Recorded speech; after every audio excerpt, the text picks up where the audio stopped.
We're moving on to chapter 4, where we're going to talk about qualitative methods.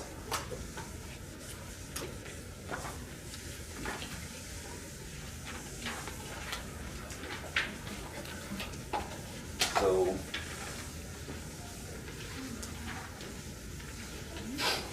a big part of what we've been doing so far is learning how to solve differential equations because they show up all the time, for example, with populations and money and all that stuff. There are many applications, and we've solved them explicitly using separation of variables. We've also done numerical methods for cases where we can't really solve it explicitly. We can at least know what the answer should be at some point. That's good also.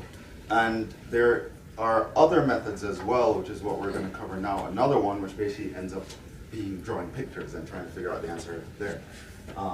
That's the topic of chapter 4. It's called Qualitative Methods.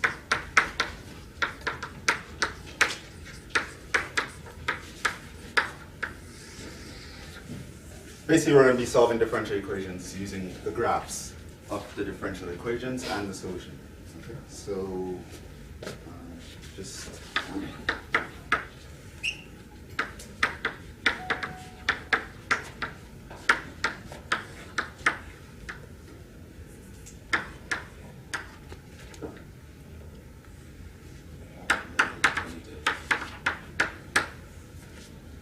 what's the difference?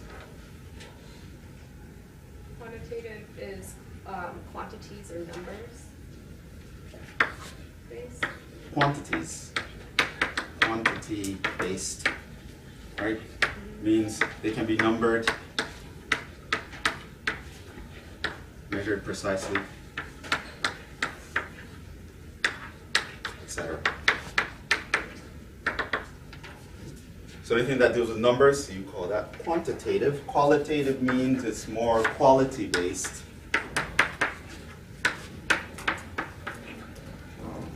So here,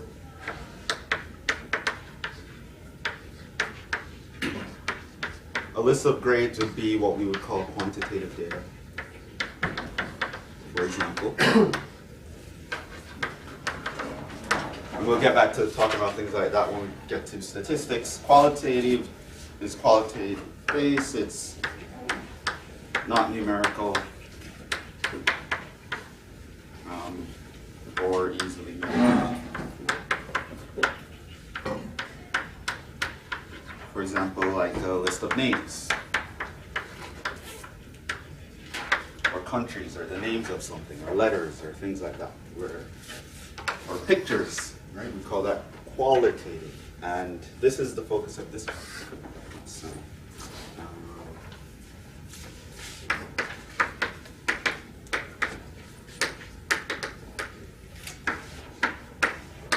we will qualitatively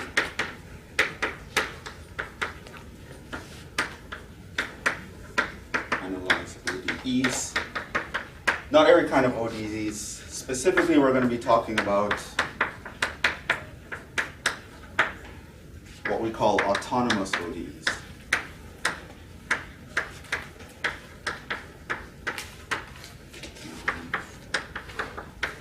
I'll tell you what that is.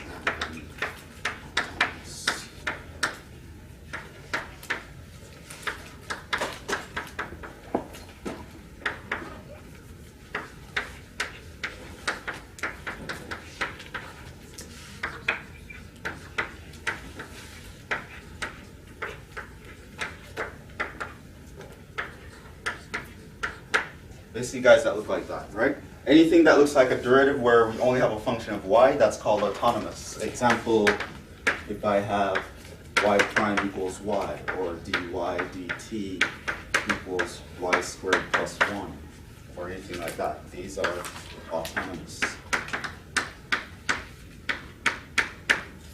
And if I have something like dy dt equals y over t, or dy dt equals yt, these are not autonomous.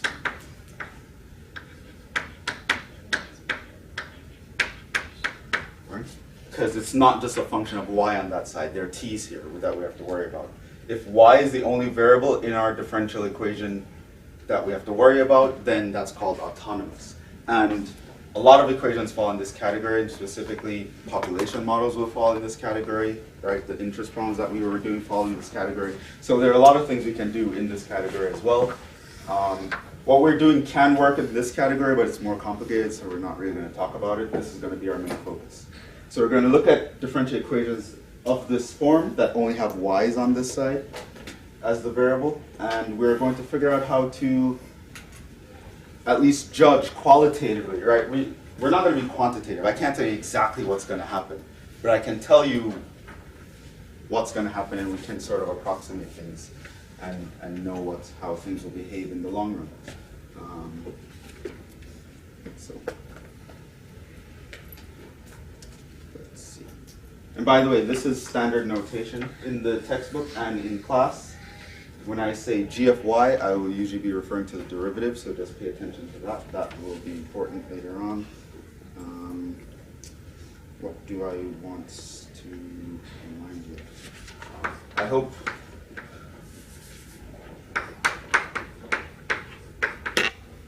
some prerequisites for understanding this chapter. You need to recall how to graph functions, especially polynomials, especially quadratics, and cubics. So I'll expect you to know how to graph these. I'm not going to teach you how to graph them from scratch, but we will be graphing them. I also expect you to recall some facts. The derivative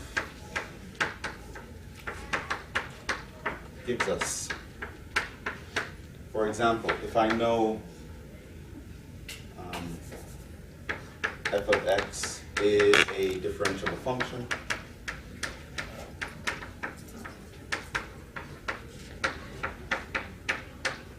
then if f prime of x is positive, what does that mean? I have some differentiable function, and at some point x, the derivative is positive. What does that tell us? Yeah. The function is increasing.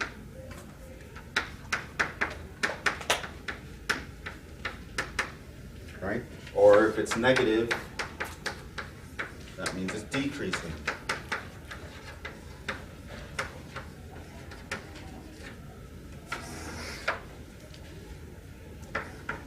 If f prime is 0 at some point,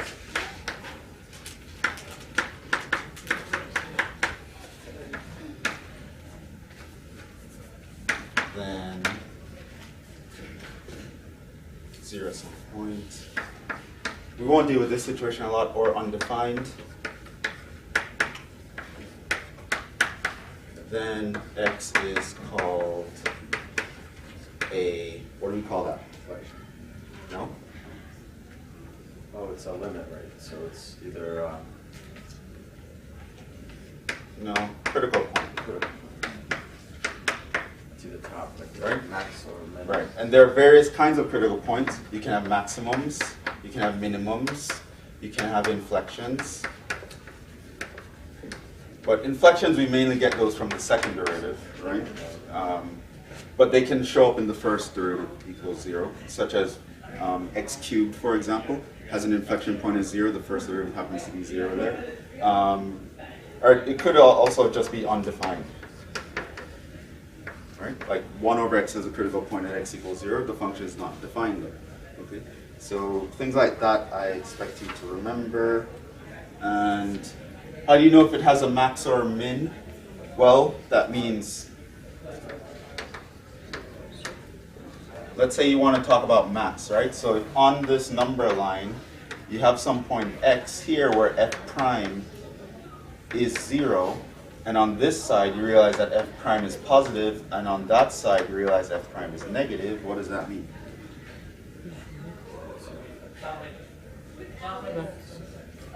F prime greater than 0 means what? The function is increasing, so it's going up. It's 0 here, which means the function is horizontal, and over here it's negative, so it's decreasing. So what does it make the point x? No, makes it a maximum. What is a point of inflection? It's when it changes concavity. A point of inflection is where you change concavity. So, let's talk about concavity.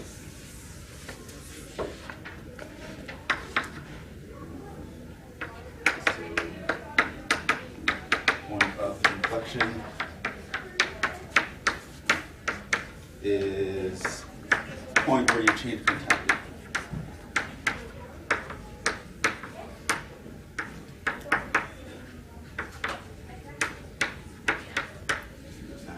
Again, I'm going to keep things very qualitative in this case. Concavity refers to the shape.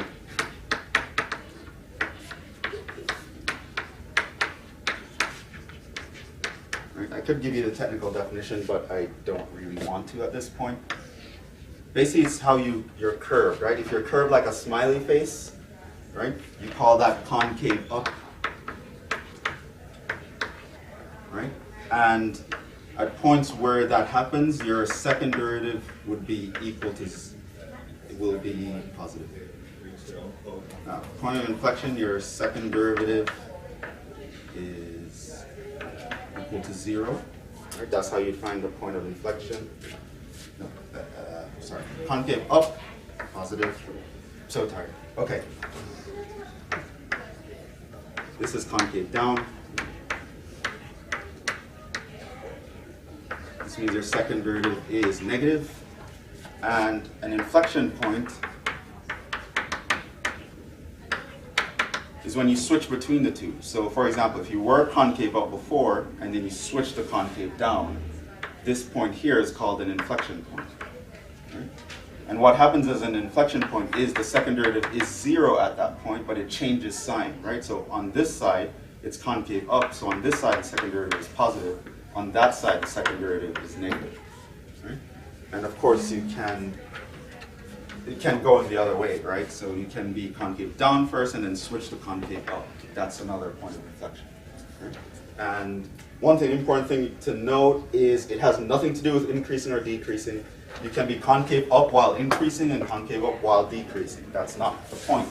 The first derivative tells you about increasing, decreasing. The second derivative tells you about concavity. Right? So,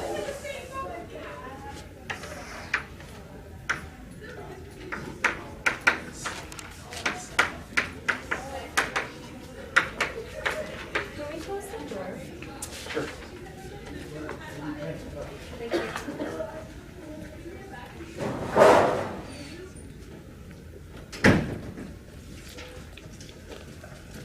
This has nothing to do with increasing or decreasing.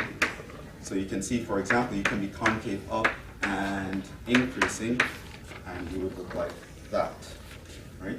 But you can also be concave up and decreasing, and you would look like that, right? So your graph is going up as you move from left to right. That means it's increasing, but it's shaped like a smiley face while doing it. So you can call it concave up and increasing. But you can still be concave up, shaped like a smiley face, but you're going down as you move from left to right, right? Has nothing to do with increasing and decreasing. To figure out increasing and decreasing, that's the first derivative. The second derivative is what tells you about concavity. Okay. And that's going to be important for us to remember. And so,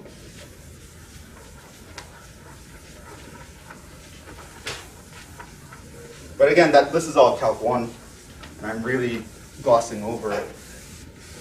The thing is, when we're doing it with our differential equations, it's not going to get that technical on this front, but it's something we'll need to do. So.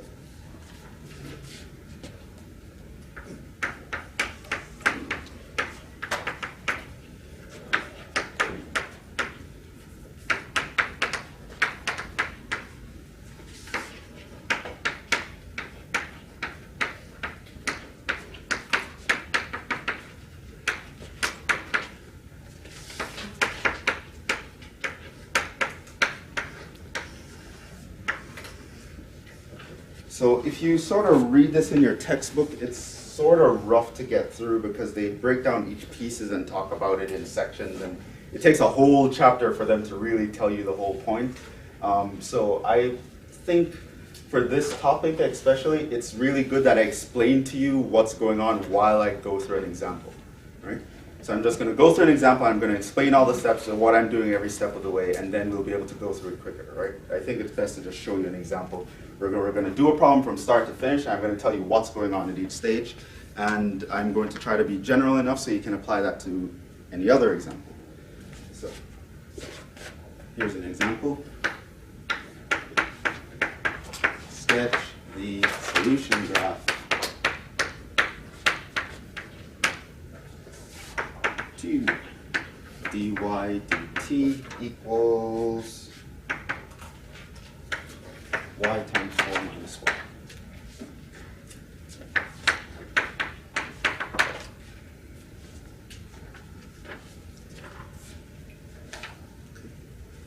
So notice how this question is phrased.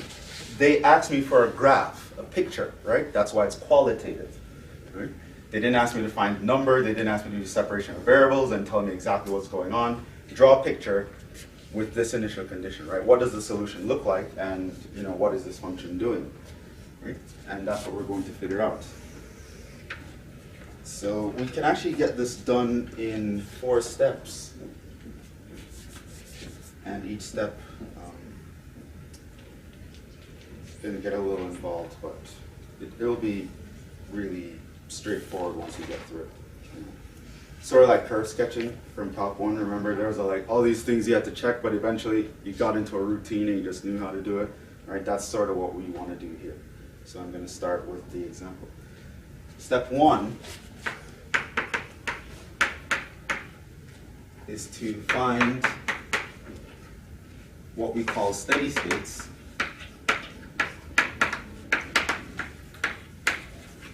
And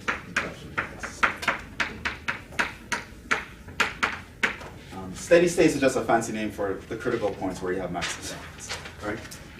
The idea is, when you're on top of something, everything's flat, you're steady, right? It's just a name it's just a fancy name for where the derivative is 0. So let's look at steady states. I'm going to abbreviate this SS. I'm going to abbreviate inflection points from now on as IP. Right? So steady states, this is where y prime equals 0. Okay, so that's what we're going to figure out. What are the steady states to this function? Right? So if I'm looking at steady states, I'm going to set y prime, set equal to 0, right? And now I'm just going to find the y values. What are the y values here? 0 and 4. Y equals 0 or y equals 4, right? If you have two things multiplying giving you 0, it means one of the factors have to be 0. So either y equals 0 or 4 minus y equals 0, which gives you y equals 4, right?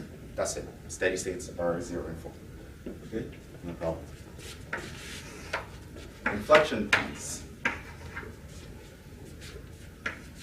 This is where the second derivative is 0, right? Which means we just have to take the derivative of the derivative, right? This is already a derivative, right? This is a derivative here. So all I'm going to do is take one derivative of this guy and set that to 0, right? So remember, this guy we called g.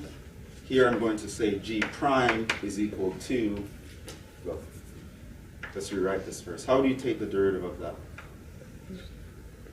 Product. You could do the product. I would probably expand first. But to me it's pretty easy to do that. Then you find the derivative, which is 4 minus 2y, and then you set that equal to 0 for the inflection points. So this would give you what? Y equals 2.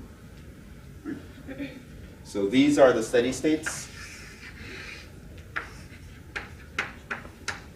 And y equals 2 is going to be an inflection point.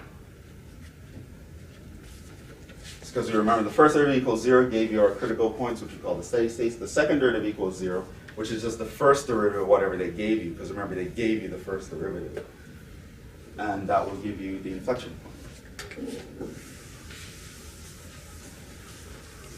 So that's the first step. So I give you something like this. Actually, use qualitative methods to solve this differential equation with this initial condition. First thing you're going to do, steady states, inflection points, right? Set that guy equal to 0, find all the y values, take its derivative, set that equals 0, find all the y values. In the first case, that gives you the steady states. The second case, that gives you the inflection points. Step 2 is to draw the stability graph. I think your textbook called this stability diagram, but it's really a graph, so I'll call it graph. Right? But your textbook, you'll say stability diagram, right? So this is basically the graph of the derivative.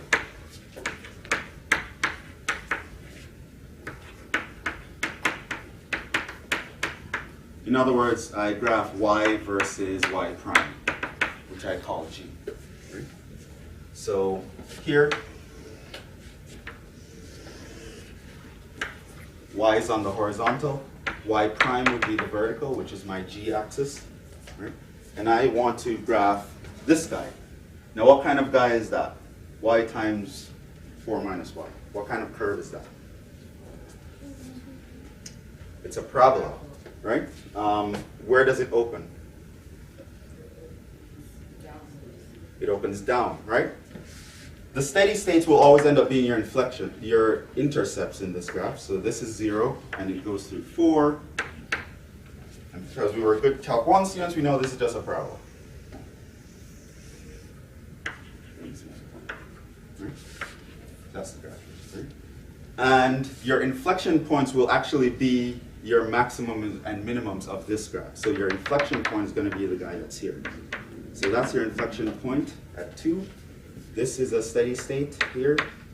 4 is a steady state.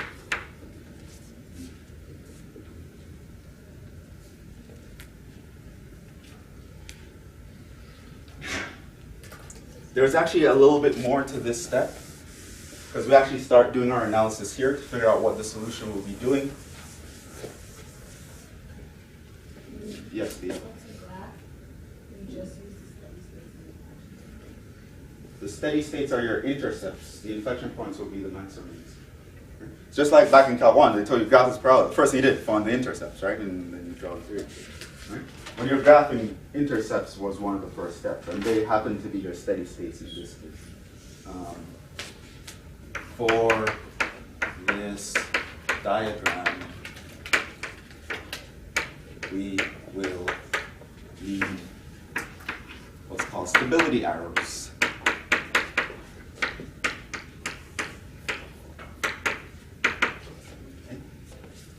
And here's how it's going to go.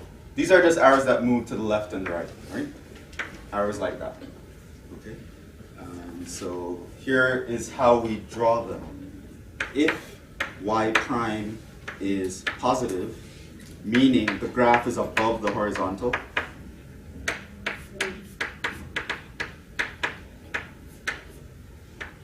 then you draw an arrow to the right. You always draw it to the right, no matter what else is going on. You just look, is it positive? I'm going to draw an arrow to the right, right? And this means increasing.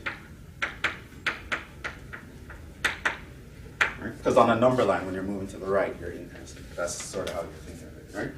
So once you're above the horizontal, you're going to draw an arrow to the right, right? And for each side of each steady state, you're going to draw an arrow, right? If y prime is less than 0, meaning below the horizontal,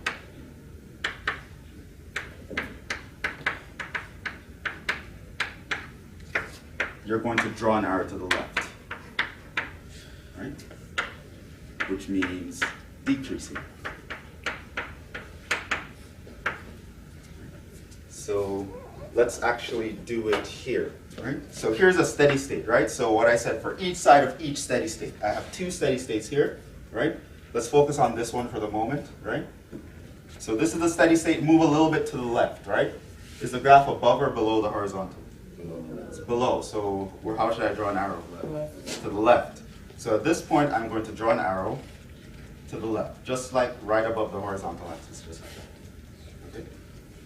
Move a little to the right. Where's the graph? It's above the horizontal, so where should I draw the arrow? Pointing to the right, right? So for this steady state, that's the stability arrows. Okay, now we go to this one. Move a little to the left. I have to draw an arrow to the right, right? Because the graph is above the horizontal over here. If I jump over here, how do I draw the arrow? I draw it to the left because the graph is below the horizontal, right? That's how you put in your stability arrows. Okay. Now these arrows have meanings. They tell you how your solution curve is going to behave.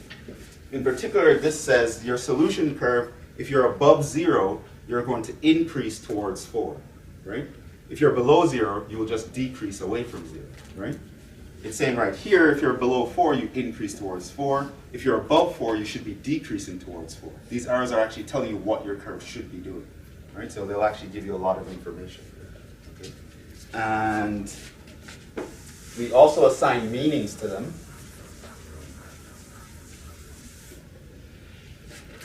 We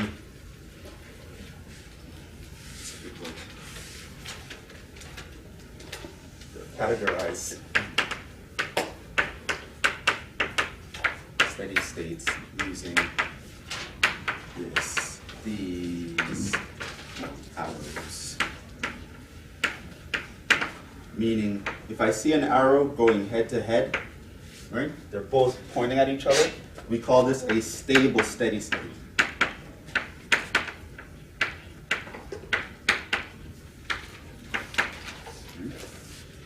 If here's my steady state, but my arrows are pointing away from it in both directions, I call this an unstable steady state.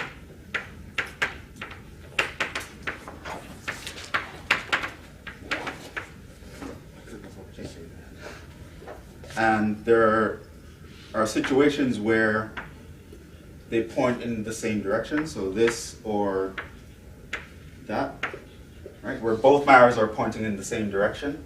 I call either case a semi-stable steady state.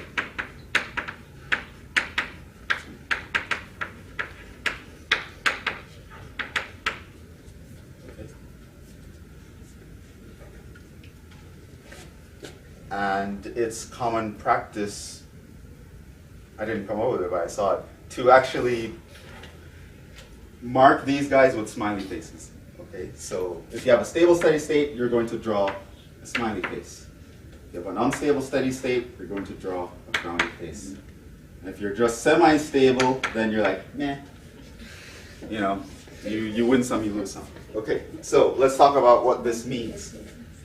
Another reason for the word stable or stability is that your solution curve will stabilize at this point, right? You want to figure out, is this a point where my curve is going to stabilize, right? What's going to happen is your solution curve will often approach it asymptotically, right? And as time goes on, it will just get closer and closer and closer and stabilize here. So you want to determine, will things stabilize at this point, right?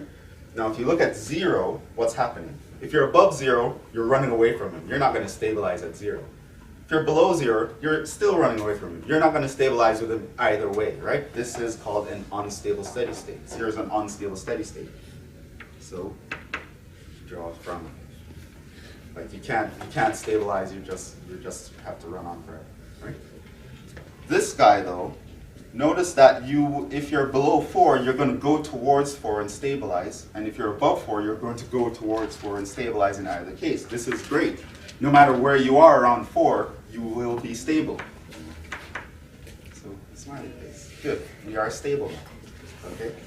So this is how we define the stability of each steady state. So first thing is to do, find our steady states by setting the derivative equal to 0 and solving for y's. Then we take the derivative of the derivative, set that equal to 0, we get inflection points. The steady states will be your intercepts of your graph. The inflection points will be the maximums and minimums of your graph, if they exist. They don't have to exist, by the way. I should say that. But if they exist, they'll be the maximums and minimums. And now what you do is for each steady state, you're going to try to figure out, is it stable, unstable, semi-stable, what's going on? And you do that by using these stability arrows, right? So you look at each side. If your graph is below the horizontal, you draw an arrow to the left. It doesn't matter what your graph is doing. It's just below the horizontal, that's all you look for, right? Don't make it any more complicated. If it's negative, draw the arrow to the left. If it's on some side where it's positive, you draw the arrow to the right. That's it, right? And based on how your arrows end up, you can determine whether you're stable, unstable, semi-stable. And so this whole diagram here is step 2. Right? So step 1 was finding the steady states and inflections. Step 2 is getting this picture. Right? It's not the picture of your solution, it's the picture of your derivative.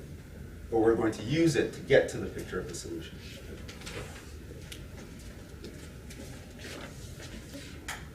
Any questions so far? So we're like halfway through the process, right? It looks like it takes a long time because I'm writing this all out. Like in your solution, you wouldn't write all of this. Like you know all this, right? Your solution would just be this picture. Right? I'd expect you to be able to just get that picture relatively quickly, right? Because it's just a problem. You should know how to graph that really quickly. So, Yes. can you close that line? Oh, there.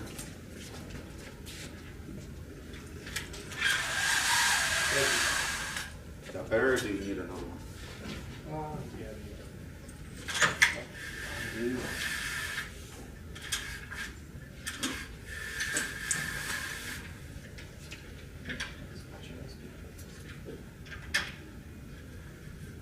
Is that better?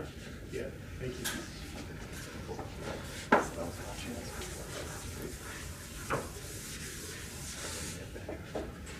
Okay.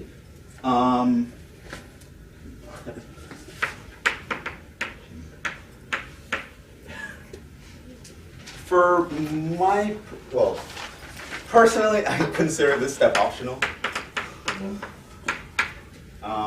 I expect you to be able to determine all the information it gives you without actually going through it. And after I go through it, I'll explain to you how you can do that. But some professors like you to show this step. I don't particularly care. But you can actually skip step 3 and still get to the right answer. But I'm going to go through it because your textbook goes through it. In case any of you are reading it and are confused, I'm going to talk about it right now. Step 3 is to determine concavity. Right? Because you want to draw a graph, you have to determine where it's increasing, where it's decreasing, where is it concave up, where is it concave down.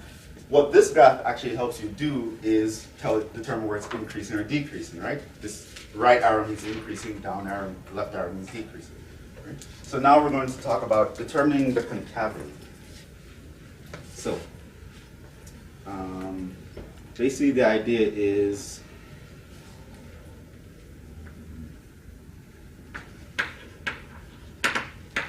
look at the sign of the function g of y times g prime of y.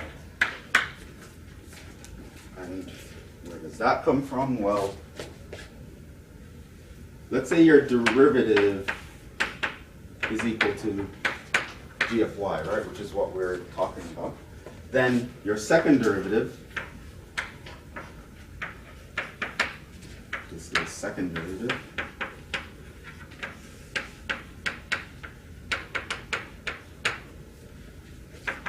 would be the derivative of this g, right? But now remember, the g is a function of y, but the y is a function of t, which means to differentiate this, you actually have to use the chain rule.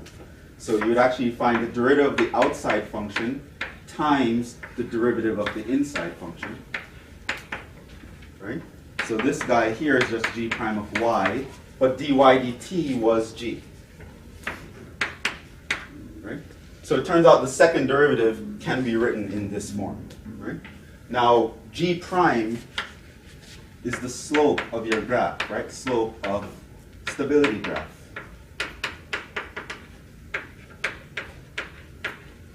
And g represents the value of your stability graph.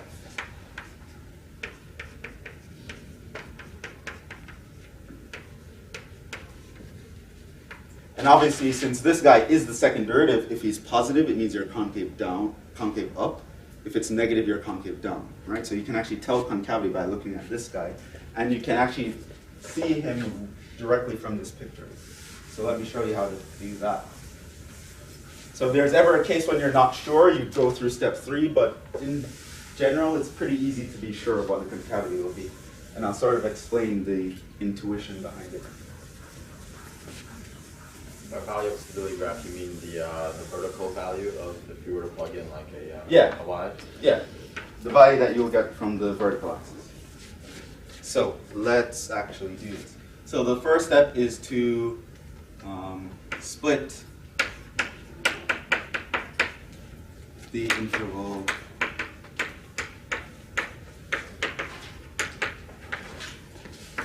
using the SS and IP. So here's your interval, going from positive infinity to negative infinity. You're going to put in all these values. So we got 0 and 4 for steady states. So there's 0 and there's 4. We got 2 for an inflection point. And steady states, inflection point, steady state. Now what you're going to do, you split the interval into these guys. And in each region here, so this gives you an interval, right? Minus infinity to 0. Right? This is the interval 0 to 2. This is the interval 2 to 4. This is the interval 4 to infinity. Now in each interval, you're going to pick a random number and you're going to look at that product, right?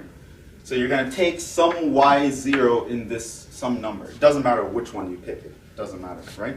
And you're going to look at g prime at this point times g at this point, right? And remember, g prime is just the slope, g is the value, right? So let's do that with this graph here, right? So I want to be in this interval, minus infinity to 0. Pick any point, doesn't matter. Right? Let's pick this point, which means I'm on the graph here. What is the slope at this point? Positive or negative? Positive. It's a positive slope, right? Because it's moving up as you go from left to right, right? So this will give me a plus sign. What is the value of the graph? Positive or negative? Negative, because it's below the horizontal. So that means overall this is a negative sign, so it means that in this region your solution graph should be concave down. Okay. And you do that for every interval. So in this particular, and pick any number you want, right? So you look at g prime times g. But now, okay, let's look between 0 and 2, right? Pick any point here, it doesn't matter where. I'm going to look at the slope, positive or negative? Still positive slope. What about the value of the function at this point? Right? It's going to give you a positive vertical value. So this is positive. So overall, you have plus times plus, which is plus, and that's concave up.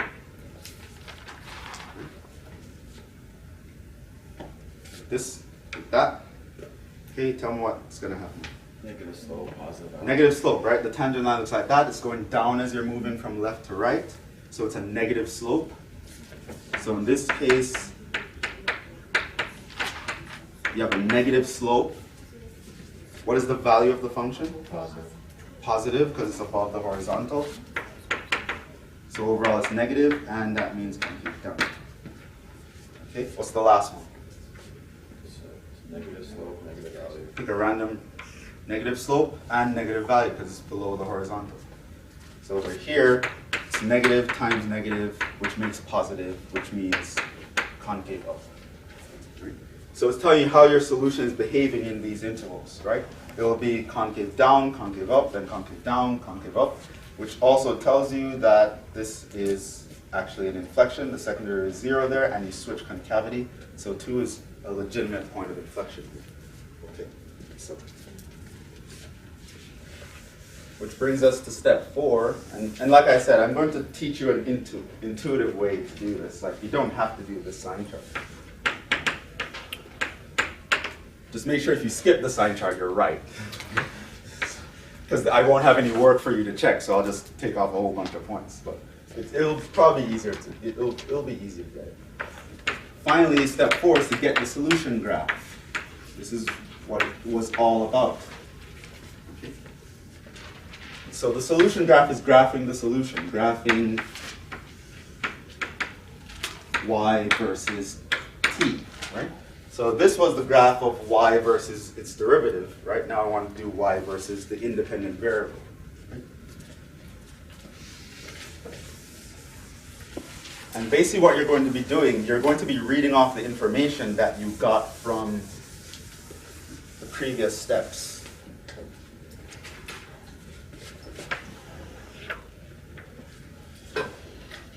This time the t is the horizontal axis and the y is the vertical axis.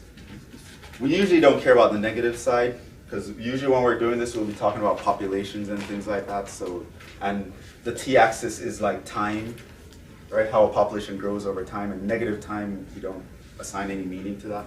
So we usually only care about the right side of this graph. But in theory, you could draw the other side if you want. But in this class, we only care about the right side because we want to apply it to the real world. Okay, so the first thing you want to do is you want to put in your steady states and your inflections. Now remember, these were y values, so we're going to put them in. So 0 was one of them, right? What I want you to do is just use a broken line to represent these guys. So you know, here was a steady state. You also had one at 4. That's a steady state. At 2, you had an inflection point. Okay. And in this question, what was my initial value? I said 1. Yeah. Now, I said that y of 0 equals 1. Now, where's 1? I mean, the y value should be 1, right? Which means I want you to start here. Right? Start at the number 1 and draw what this solution would look like. Okay. So now I'm going to be looking at this and that simultaneously and trying to figure out what the graph should be doing. Right? So now, which region am I in between 0 and 2? Right? So looking between 0 and 2, is my graph increasing or decreasing? Increasing, the arrow's to the right. I should be going away from 0 and towards 4. So I know I should be increasing. What's my concavity while I'm increasing? 0 to 2, it's 0 and 2 means I should be concave up. So I'm increasing concave up. Right? So I'm going up, but I'm shaped like a smiley face. That's what the solution should be doing. Right? Between 0 and 2. Now I'm about to enter the region between 2 and 4. So I look between 2 and 4. Am I increasing or decreasing? Increasing. I should still be going up towards 4. What's my concavity between 2 and 4? Concave down. So here I was a smiley face. I'm going to switch to a frowny face. And I will level off at 4 because it's a stable, steady state. You feel safe there. You're stable. Right? So that is actually what your solution curve will do. Okay? So everywhere between 0 and 4, you notice your graph was increasing towards 4. However, between 0 and 2, you were concave up. Between 2 and 4, you were concave down, which is why you curve in this manner. Right? You have a smiley face over here, you're a frowny face over there. Right? And that's actually your solution. So things like these would be important, for example, if I don't really care about knowing what is the function that describes this curve. I sort of care about what is the solution doing, right? If I'm watching this population, what's going to happen? If this happens to represent a population, the population is just going to level off, right? Population is going to grow and grow and grow until it hits some point and it's just going to settle there, right? Because it can't sustain any more people, right? So just knowing that, what will happen qualitatively can give us a lot of information. Right? I can't tell you how many people are living there, but it won't pass this many. Right? And we can make plans based on that. Right? So that's what I asked. But what if I, for example, yes? So what would so if we're talking about population, what would that 4 represent? It would that how many? It would represent what we call the carrying capacity. Oh, I see. Okay. Right, so populations have what we call carrying capacity, means, you know, when a population is small, there are many resources to go around. So everyone starts consuming resources, so the population keeps growing. But eventually, when there are more people, resources become scarce. So people start having less kids, you know, there's less food to go around, people don't have as many kids, and, you know, the population starts to slow down this growth, and eventually just levels to a point where you have enough people and just enough resources. Right, so you can't really pass that. So that sort of would be the interpretation. At 2, that the population growth kind of like changed and slowed down, I would say, right? So at 2, the population growth is actually at its optimum. If you look at the tangent line here, it will actually be steeper than any point before it. Right? So this is when, you know, they're like, there are a lot of resources to go around, but not many people to have a community with and work together, right? But then here they get enough people. Well, business is booming. Now we have people all over the place. I have my friend over here can help me do this. My friend over there can help me do that. Okay, go. Eventually, everything gets so big, we can't sustain everyone anymore, so let's slow things down. The vertical value will represent how many people that can sustain at that point, right? Yes. Okay. Right. So, and if you're ever interested enough in finding out exactly what's going on at some specific point, then you could either do separation of variables, or you can do numerical methods, do Euler's method, and figure out, well, about how much is the population at this point, you know, and you can figure it out that way, right? But that's basically the idea. So qualitative methods, you're trying to figure out what happens to the solution of a differential equation pictorially, right? So sort of have an idea of what's going on in the future. And it's done basically in 4 steps. The third step is sort of optional, and I'm going to explain that. But before that, I want to get a little bit more practice on this picture. Let's say I gave you that the initial condition was -1 instead, right? So I wanted you to start here. How would the solution graph behave if you started at that point? Yeah.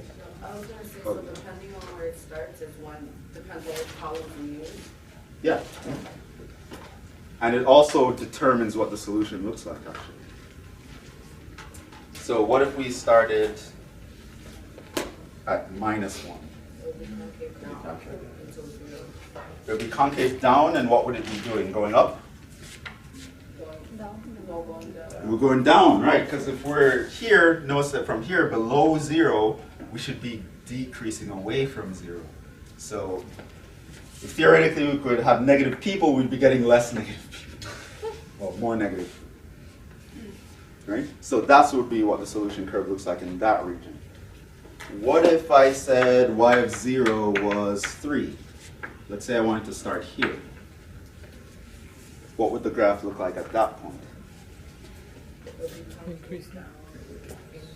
Okay, so I'm between 2 and 4, so I'm concave down, which means I'm shaped like a frowny face, and what should I be doing? Increasing towards 4. So it should look like that. So there's no inflection point, I'm concave down all the way, right? Increasing towards 4. What if I was above 4? Like y of 0 equals 5. What would the solution look like? Concave up, so I'm shaped like a smiley face, and I should be going up like that? Decreasing. Decreasing. This says here if I'm above 4, I should be decreasing towards 4. So I'm concave up, but decreasing. So that would have been the solution. So you can see here, based on what's going on, in this population, as long as you have more than 0 people, things are pretty much, you know where they're going to end up, right? If you had more than 4, that's too many for us to sustain. People are going to move out, people are going to die until it gets to 4. For less than 4, we'll have enough people to get enough resources to grow bigger until we get to 4, right? So if this happened to have represented a population, you can say, oh, 4 is the carrying capacity and it's stable. Pretty much it's going to end up there no matter what we do, right? Of course, there are cases where if you're below a certain point, you will actually die, right? You'll decrease and go to 0, and that's bad. You want to avoid things like that. But just knowing that will happen in the future sort of gives you some information that you can act on. Let's talk about the intuition, like skipping step 3. Let's say I didn't do step 3.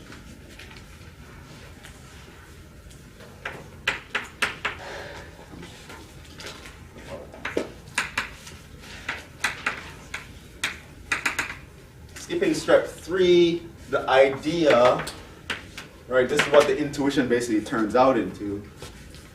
Avoid abruptly crashing into a steady state, right? If you sort of have that in mind, I don't want to abruptly crash into this guy, that will sort of tell you how to draw your curve. And let me explain. So 0 was steady state, 4 was steady state, 2 was inflection point, So let's say here I'm starting at 1, right? So the idea is, let's start here first, so you just sort of see what I'm going. Okay, so I know from this, because I would have done step 2, this step is important. I know from this step that if I start between 2 and 4, I would be increasing towards 4, right? So I know I'm increasing, but let's say I didn't do step 3, and so I don't really know the concavity. How would I know was there a question? Okay, so let's say I know I should be increasing, but I'm not sure the concavity. Do I pick concave up or concave down? Well, now you sort of look at what are the options. If I'm concave up, what would happen? Boom. How am I going to level off if I'm coming in this way? I'd abruptly crash into this thing, right? To level off, I have to be going like this, so I can make that smooth transition. There's no inflection point here to help me turn things around to level off. So if I'm concave up, I'll crash, which is bad. I had to be concave down to level off, right? So even if I didn't do step 3, it's sort of, yeah, I couldn't have been concave up. I'm just going to crash, right? To level off at the thing, I have to be concave down. Yes? Okay, so if you started lower than that, how would you? So yeah, so you know, if I started lower than that, you know, getting closer to here, I have to be concave down. But there's an inflection point, which means I have to be something different down here, right? So when I'm down here, I know up here I have to be concave down to level off, but since I have to pass an inflection point to do that, I have to start out concave up. So I know here, I should start out concave up so that when I pass, I end up concave down so I can level off and not crash into this thing, right? So you can sort of tell, okay, an inflection point is here, I know I need to be this concavity to level off, which means I need to be the other concavity down here, right? So you can sort of just look at the picture and wing it. But Yeah. it always levels off? Yes, that's why they're called steady states. You get steady there. If once they're stable or semi-stable. Right? So the idea is the solution will level off. Yes. And one of the reasons that is remember the derivative was 0 here, right? Which means there is no growth. The rate of change is nothing. Which means your population shouldn't be getting higher, shouldn't really be getting lower. You should be leveling off at whatever you are at that point. Right? So yeah, your steady states will always be things that you want to level off at, or there'll be stuff that you're running away from. Right? And so you sort of pick the concavity you need. If you know you're going towards someone, you have to pick the concavity that allows you to level. Right? If I was above the 4, I couldn't have picked concave down because I would right? I can't level off. I would have to pick concave up so that I could just approach this thing asymptotically. Right? That would be the only choice that makes sense. Yeah. So if the steady states always levels up, then wouldn't the graph would always be the same? No, it's not always the same. And to that end, we're going to do another example so you can see how things can be quite different. Right? So I just illustrated all the steps for you, right? That took a long time because I was explaining everything, but let's try to get through another example relatively quickly. And for this, I'm going to write down what I'd expect you to write down on a test.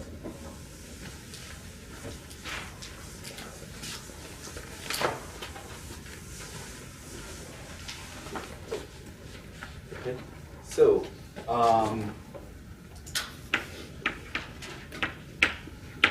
the wording can vary, but usually we'll say something like this: use qualitative methods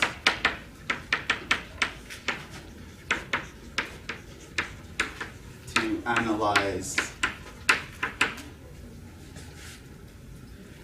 the solution graph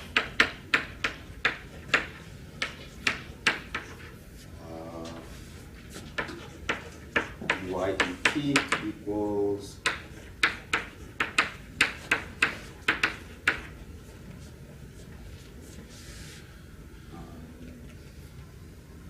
subject to y0 equals 1, and let's throw in y0 equals 5. Would the point they give us always be y of 0? Yeah, you'll always want to start with that. So we'll say something like that. So once you have to look out for that word, it will show up a lot of the times. Qualitative. Once I say that, it means even if you can do separation of variables, don't. It's not what they want. They want you to draw pictures, right? That's what that word is telling you. Okay. And there are cases where they said, you know, sort of give us a vague idea of what's going to happen, then give us an exact answer, and that would mean you can also solve it using a more analytic method like a separation of variables. And we'll do examples like that, but right now I just want you to get through this process, because the other one we've already gone through.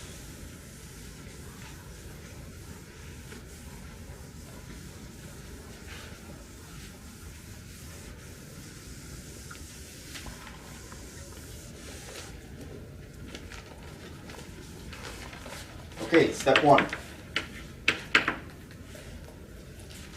What are you doing step one? SS and IP. Right, so I would say y times y minus 3 times y minus 8 equals 0, which means, what are the solutions? 0, 3, and 8. Y equals 0, y equals 3, y equals 8 are our steady states. Okay. And how would I get to inflection points? Find the second derivative. I have to differentiate this guy, right? So here, I'd probably try to write it in a nicer way. You could do the product rule also, I guess. But you'll end up having to expand at some point, so I might as well just do it now. Right? I can multiply these out. I would get y squared minus 11y plus 3 is 24, which is y cubed minus 11y squared plus 24y. Find the derivative, 3y squared minus 22y plus 24, and I set that equal to 0. Can you solve that?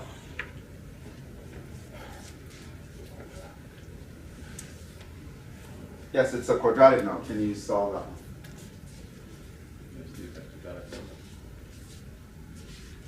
Can we factor that? Did I pick a nice one? Hopefully I picked a nice one. So g prime, if I try to factor it, it would have to be like 3y and y. What do you think it would factor as? 3y minus 4 and y minus 8. Right, we can check that. This would give us minus 4y. This would give us 3 6 is 18 minus 18y. That added together gives us minus 22y. The first two gives us that 3y squared. The last two will give us that positive 24. So that is factorable. And so this means our y values are what? 6 or 4/3. These are the inflection points. Right? So these are my steady states, these are my inflection points. Okay. Step 2. Stability graph.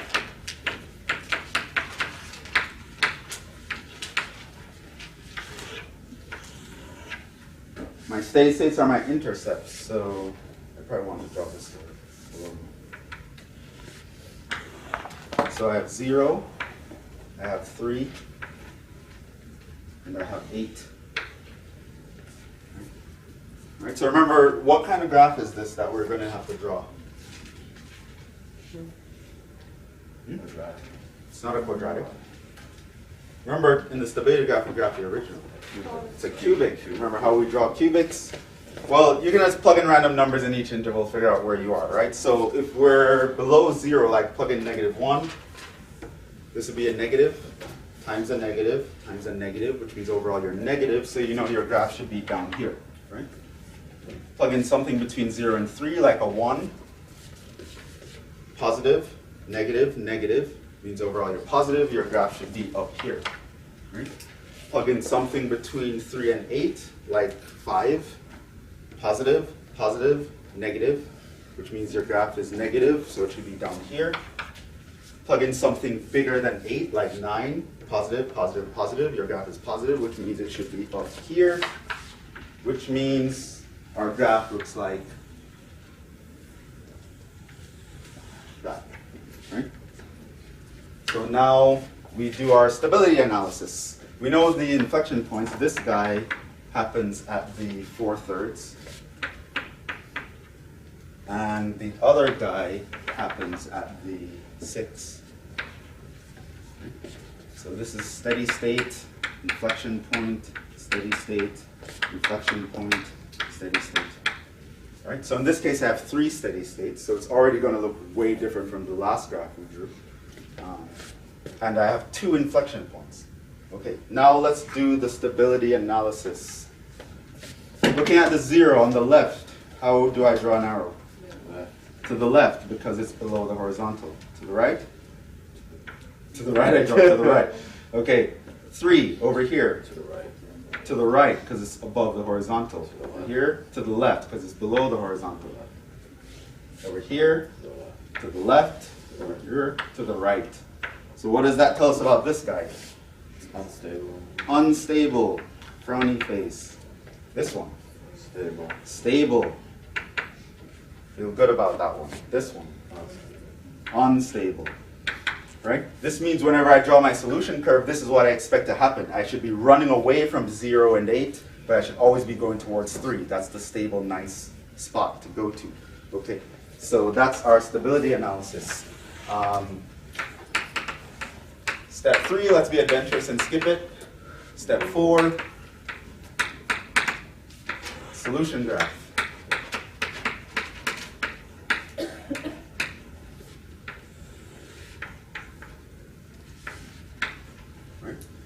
This is where I'm going to start throwing in all my information. So my steady states are at 0.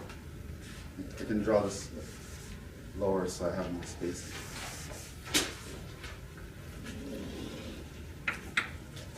Zero is one of my steady states.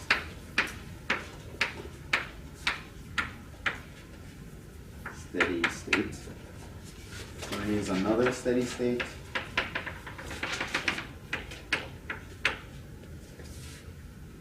8 is the other steady state. I have 6 as an inflection point. And I have 4/3 as another inflection point.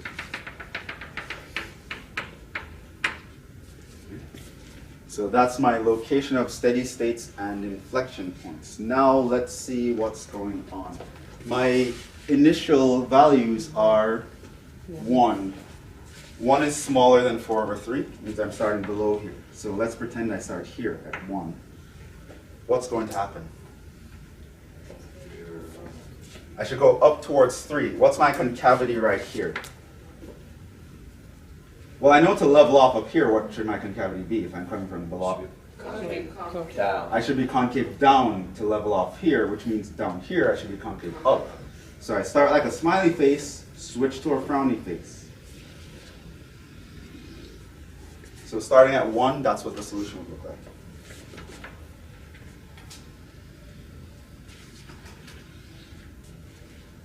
Okay.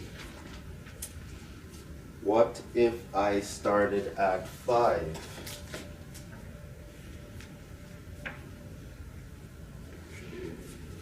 Away from 3. 5 means I'm in this region. The arrow should tell me where to go. They are pointing towards what? 3. They're pointing, say, go down to 3, right? we're So I know I'm decreasing. There is no inflection point between us, so I'm going to have the same concavity throughout the entire movement. And what do I need to be my concavity? What do I need for concavity? Concave down. You crash into it. No, we go concave up so we can level off very smoothly. So that's where the solution curve would look like. Just for fun, what if I was over here? Yeah, so that's our answer, but you know, this is so fun, we're going to continue. What if you're like 7? Switch to concave. You have to be concave down and switch to concave up. You know you need to be concave up to level off at the 3. We know we're also heading towards the 3 because we're still always going towards 3 and away from 8. So I need to start concave down so I can switch to concave up and level off. What if I'm above 8? Start concave up, go concave No, you How go, would You're going away from it, away right? from it. So just With much haste and vigor, so you do that way, right? Like, it's really unstable, let's get out of here, right? If you're sort of decreasing here, you're sort of still staying closer to it. You're not getting away as fast. And what if we were below 0? Right, like that. So that's what that graph would look like. So there are situations in this one where we go away, right? Like if we pass this point, things are just going to blow up. But if we're in this region, things will always level off at 3. So that's how this solution will behave.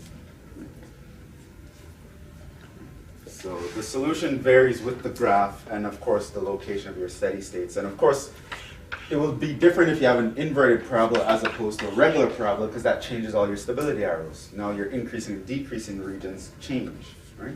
So there's a lot of variation. So, but that's basically the process. And Jhevon, question. yeah. So based off the arrows, you look at where you're gonna go for number. Yeah, like anywhere where I start. So here, like I started at 1, so I realized 1 would be in this region. The arrow says go to 3. So I know I should be going up to the 3, right? Then I figure out what concavity I need because I want to level off at 3, and that tells me how to draw it. Right? So yeah, wherever you end up, just look at the arrows, and it will tell you where to go. So the actual graph for the question is just. This would be the solution graph, right? This Yeah. is the graph of y, the function y of t. I mean, we don't need the 1 in 9 going up and then 7 going down. No, the answer as this question asks you, you only have to start where they ask you the stuff. So 5 and 1 were the only answers to this graph. These we did for fun. Right, these are the real answers here. So you draw those two and you'd be done. Just wanted some practice.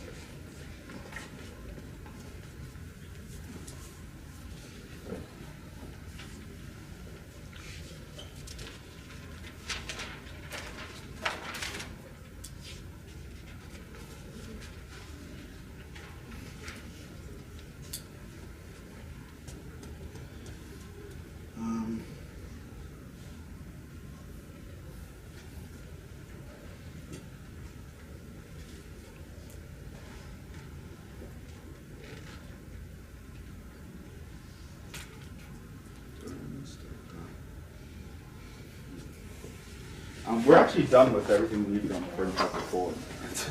That's like the whole thing, right? So the first example, I pretty much taught you all the steps, and that's all you need. It's a very important topic. A problem like this always comes on the final. They'll always ask you to solve something using qualitative methods, and they'll probably ask you specifically for steps. Oh, find the G and draw the G first, is this, and find all inflection steady state. It's really just going to be telling you doing all these steps anyway. So that's sort of it. I guess we'll stop there. I don't see. Chapter 5 is going to be very similar to this. We're going to apply this technique to specific population models, but that's it. We'll stop there. So chapter 4 homework is due. Like in the syllabus that would be. Numbers. 133. Just homework 6. It's due on Monday. It's due on Monday. Right. So we're finished with the chapter 4. Yeah, we're finished with 4. That's all we do for chapter 4. Well, this is not one.